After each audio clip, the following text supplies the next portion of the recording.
My career journey has actually moved a lot faster than I anticipated. When you're in undergrad or even grad school, I went to NYU. I graduated from NYU in 2013. But when you take on a career in media, a lot of times you wonder where you're going to be in 3, 5 years, what your starting salary is going to be, if you're even going to have enough money to pay rent. Those are some of the fears and worries that I had coming out of school, if I was even going to be able to land a job.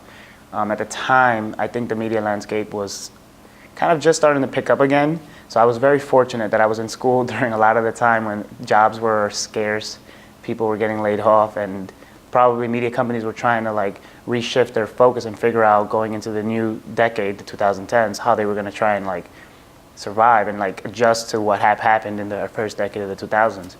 So I was very fortunate to be in school during that time, especially 2008, 2009, 2010, where a lot of professors that I had, at the time, they were struggling in between jobs and they were trying to make it work. So if you think to yourself, if these experienced professionals are kind of struggling to make things work, what's it going to be like for me going out into the real world?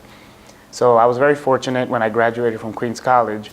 I was working for a television show that aired on PBS at the time, and I pretty much could have stayed there employed, but I decided that that's not what I wanted to do, so I gave myself the option to go to grad school. So I went to grad school, I went to NYU, and I was there, I did the typical 2-year program. I graduated in 2013, and during my last semester, I was able to land my job at ABC, and I was there for a couple of months before I moved over to Fusion, which was a joint venture between Univision, which is the Spanish language cable network, and ABC News. And I was there for almost 2 years before coming back to ABC in my current position. So things moved a lot fast, and I moved around a lot the first few years, but I'm happy where I am now. I've been here now since 2015.